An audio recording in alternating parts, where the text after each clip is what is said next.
amigos, saludos desde nuestra casa. ¿Cómo están? Seguimos estudiando el libro morado y esa es nuestra segunda sesión. Estamos en el libro morado Challenge y la idea es que vamos a estudiar el libro morado juntos. El libro morado es básicamente fundamentos bíblicos para discípulos fuertes. En medio de tormenta siempre hay que estar seguro que uno tiene los cimientos fuertes de la casa, porque la tormenta viene a arrasar con todo lo que hay. Estamos viviendo en una tormenta global, mundial, con este asunto del virus. Tenemos que asegurarnos que tenemos buenos cimientos o buenos fundamentos. La sesión pasada hablamos del primer fundamento, que es el pecado y la salvación. ¿De qué se trató el pecado y la salvación? Vimos cuál es el origen del pecado, la gravedad del pecado y la solución del pecado, que es el sacrificio de Cristo, el único que puede cubrir y pagar el precio por nuestros pecados. Alguien me ha preguntado por qué el pecado puede ser una enseñanza o una doctrina fundamental. Es fundamental porque si no entiendes la gravedad del pecado, no apreciarás la gracia de la salvación. Si uno no se da cuenta cuán terrible es el pecado, no es un pecadito, no es un pequeño pecado, ¿verdad? Es serio, es terrible, es un virus horrible, pero el Evangelio, la gracia de Dios es el mejor antídoto, es la respuesta de Dios que elimina, destruye el virus del pecado. Así que eso vimos en la primera sesión. Seguimos juntos en este challenge. Estamos aprendiendo en el tiempo de la tormenta para que cuando pase la tormenta podamos seguir creciendo en la fe que es de Jesucristo. Otra cosa que hemos dicho acerca del challenge del libro morado es que el challenge, el desafío no es que lo hagas solo, sino que lo hagas con alguien o con algunos. Estamos todos en nuestras casas. Qué oportunidad para hacerlo con tu propia familia, estudiarlo con tu propia familia. Y quizás Dios te usa para conversar con tus vecinos. Hoy en día los vecinos están más en las calles, todo el mundo sale a caminar y es una oportunidad de decir, mira, yo tengo este desafío, si quieres puedes hacer ese challenge conmigo, lo puedes mandar a nuestra página de Facebook o a nuestra página de YouTube, que puedan ver el challenge y puedan hacerlo contigo. Así que espero que podamos estar haciendo esto. Nuestra segunda sesión hoy es muy importante, es señorío y obediencia. El señorío de Cristo es un tema central en las Escrituras. Si nosotros leemos el libro de los Hechos, por ejemplo, los primeros mensajes que predicaron los apóstoles, el tema central del mensaje era que Jesús es el Señor. O sea, lo que ellos iban predicando, empezando por la primera predicación de Pedro, y luego la predicación de Esteban y la predicación del apóstol Pablo, que están registradas en el libro de los Hechos, el mensaje era: Jesucristo es el Señor, Jesucristo es el Señor, Jesucristo es el Señor. Ese es el Evangelio. Jesucristo es Dios que vino a reinar. Es una declaración de hechos. ¿Qué quiere decir el señorío de Jesucristo? ¿Qué quiere decir que Jesús es el Señor? Una pregunta que quiero hacerle a la maestra en esta oportunidad es acerca de una situación histórica. ¿Es correcto, es un hecho histórico que en el tiempo de Jesús había otra persona que se llamaba el Señor, que es César, el emperador? Y cuando los cristianos de la iglesia primitiva comenzaron a llamar a Jesús el Señor, fueron perseguidos porque a los ojos políticos del Imperio Romano ellos estaban siguiendo otro reino, eran enemigos del Estado, por así decirlo. ¿Es cierto eso? ¿Cuál es la validez de esto? Lo que pasa es que en español perdemos un poco el significado de la profundidad del término Señor, porque como lo usamos de diferentes maneras, pero en griego, por ejemplo, la palabra es kurios. Esa es la palabra, y lo que significa es el gobernador, el Dios mismo. O sea, el primero de los romanos en hacerse llamar Dios a sí mismo fue Augusto César. Y entonces se empezó a introducir el saludo de que se tenían que confesar César is Kyrios, o César es el Señor. Y los cristianos respondían: Jesucristo es el Señor. Y eso implicaba su gobierno total, porque los César no era un presidente elegido democráticamente, claro. Era un gobernador total de todos los aspectos de la vida. O sea, era el enseñorearse sobre todas las ramas de la vida. Entonces, cuando los cristianos están diciendo Jesucristo es el Señor, están diciendo Jesucristo es el dueño de todo, Jesucristo es el que gobierna el universo, Jesucristo es el que gobierna mi vida. Entonces, el decir que Jesucristo es el Señor es una declaración no simplemente religiosa, es una declaración política inclusive. Estamos diciendo de que no es el César el que gobierna, es Dios el que gobierna. Jesucristo es el Señor. Y la prueba que se presentaba, y de nuevo volviendo a la predicación apostólica en el libro de los Hechos, la prueba que se presentaba de que Jesucristo de verdad, Él es el Señor y ningún otro, es el hecho de que Él venció a la muerte. Él murió y resucitó, y su resurrección prueba que Él es el Señor, que Él es el que gobierna todo. Miren, gobierna lo ingobernable como es la muerte. Claro, y todos los reyes, emperadores de la antigüedad, su sueño era preservar su vida o reencarnarse, volver a vivir, y nunca lo lograban hacer. Pero aquí está Jesús que resucita de los muertos, entonces Él es el verdadero Señor. Si Jesús es el Señor, como decimos en español, donde manda capitán, no manda marinero. Si Él es el Señor, sus palabras son órdenes, no sugerencias. Él no da sugerencias, da mandamientos. Lo que Él nos pide, por más simple que sea, es algo que debemos obedecer. Por tanto, señorío demanda obediencia. Nuestro Dios es un Dios de amor, es un Dios de gracia, no anda exigiendo, pero cuando Él habla, su voz está ejerciendo autoridad. Fíjense que cuando vinieron a buscarlo al jardín o al huerto de Getsemaní para apresarlo, preguntaron ¿dónde está Jesús? Y Él respondió, aquí estoy. Y al decir aquí estoy, se cayeron todos. Yo soy, simplemente dijo yo soy, y se cayeron todos porque su voz tiene autoridad. Él es el Señor. Si Él es mi Señor, sus enseñanzas en la palabra de Dios que están en Mateo, Marcos, Lucas, Juan, Hechos y toda la Biblia no son sugerencias. La Biblia no tiene relatividad, la Biblia es verdad absoluta. Las enseñanzas de Jesús no son negociables, son verdad absoluta. El que quiere seguir a Jesús tiene que seguir sus enseñanzas.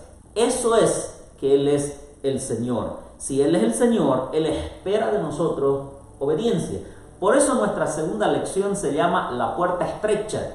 No es la puerta ancha, porque el cristianismo no es esa moda capuchino de aleluya, gloria a Dios, todos somos creyentes. Es mucho más que eso. Si quieres ser cristiano de verdad, tienes que obedecer los mandamientos del Señor Jesús. ¿O qué dice usted? Obviamente, Jesucristo es el Señor, Él nos invita a su reino, o sea, porque si Él, el Señor es el Rey, entonces en su reino tiene un sistema de gobierno, si se quiere. Ese sistema de gobierno es la ley del amor, la gracia, la justicia, la santidad, la rectitud. Entonces, nosotros entramos en su reino y vivimos conforme a Él. Ahora, hay dos extremos que tienden, o dos errores en los que se tiende a caer cuando se toca el tema del señorío de Jesucristo entre los cristianos. El primero es decir, bueno, Jesucristo es el Señor, sí, es cierto, Él es Dios, Él creó todas las cosas, pero Él es un Dios de amor. Entonces, como Él es un Dios de amor, yo vengo y le digo, Señor, yo creo en ti, y entonces Él es como un Papá Noel, digamos, ¿no? Me sienta en su falda y me dice que, amiguito, aquí todo va a estar bien. Y pensar de que yo puedo aceptar a Jesús como Señor y vivir mi vida como sea, ¿no? Porque Él es bueno y yo después me siento en su falda y digo, ay, Señor, lo siento, y ya todo va a estar bien, ¿no? Entonces, cuando no es así.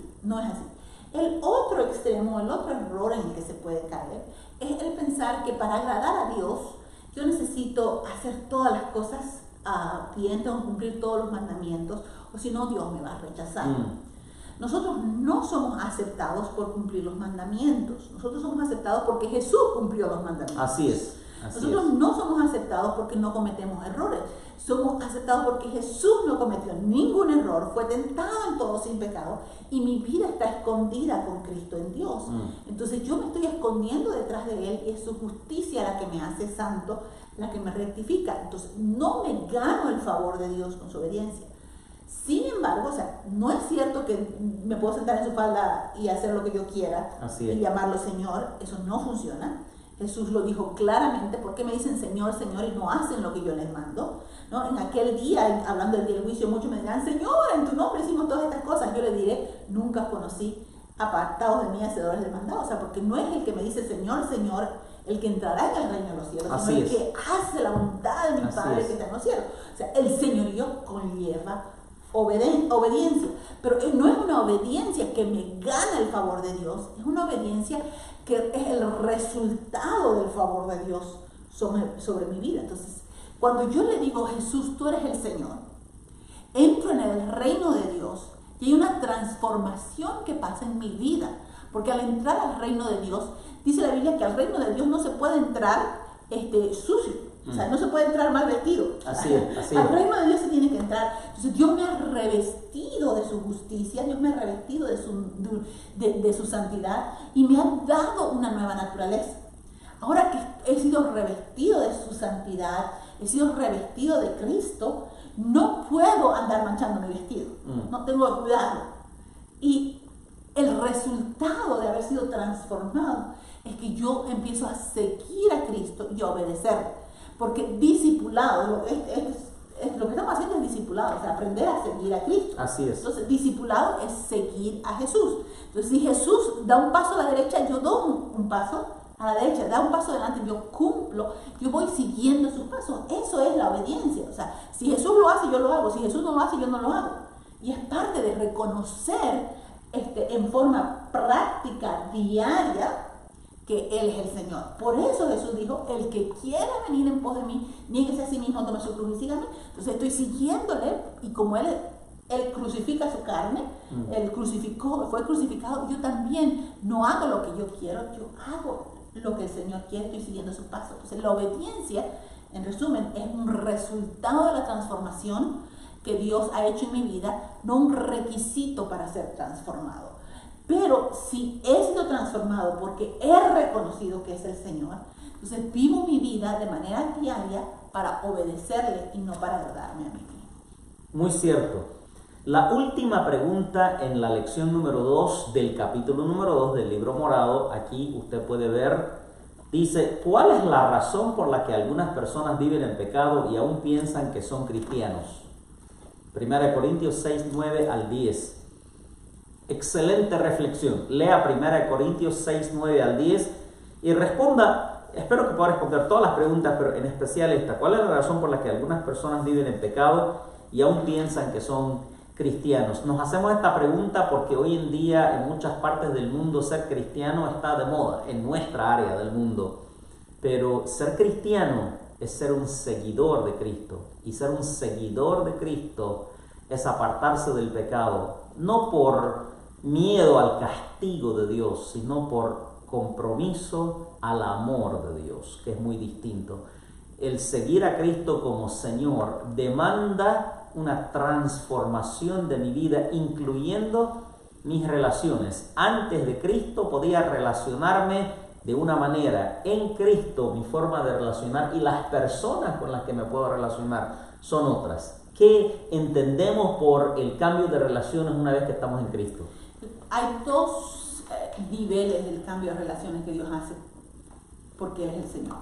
Porque Él es el Señor, entonces la forma en que yo me relaciono con mi prójimo es reconociendo de que mi hermano, mi hermana ha sido creado a la imagen de Dios. ¿No? Entonces yo le valoro, le respeto y le trato como que es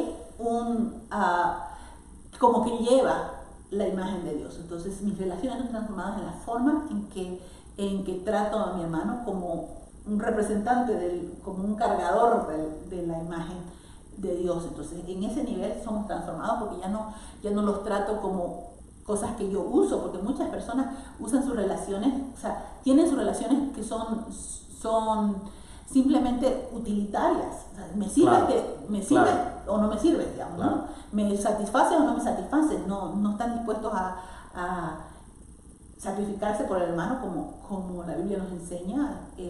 Entonces, en ese nivel, el Señor transforma nuestras relaciones. Pero también el Señor transforma nuestras relaciones en el sentido de que con quién tenemos comunión. La Biblia dice, no tiene comunión la luz con las tinieblas, no tiene comunión Cristo con Belial. Entonces, cuando nosotros venimos a Cristo, ya no puedo tener una relación íntima con personas que no están siguiendo a Cristo. No puedo tener compañerismo con alguien que no tiene a Cristo. Eso no quiere decir que no voy a hablar más con los incrédulos, porque la Biblia dice, necesitamos alcanzar a los incrédulos, tenemos que ir a predicar a los perdidos. Entonces, no es que yo no me relaciono, pero no tengo esa intimidad.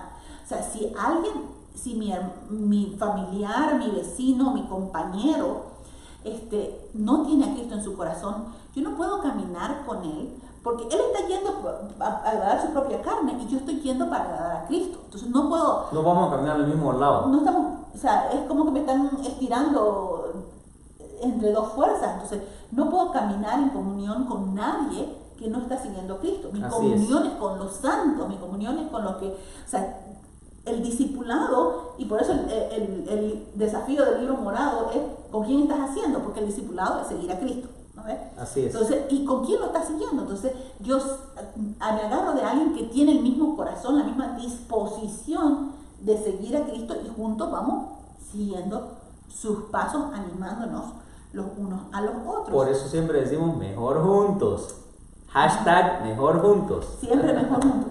Pero sin embargo, si alguien no está siguiendo a Cristo, yo no puedo tener ese compañerismo. Claro. ¿No? Y muchos cristianos dejan al Señor, no andan bajo su señorío, debido a que no quieren perder esas relaciones. No están dispuestos a sacrificar relaciones, como ¿qué van a decir si no participo con ellos en la fiesta, en esto, en aquello?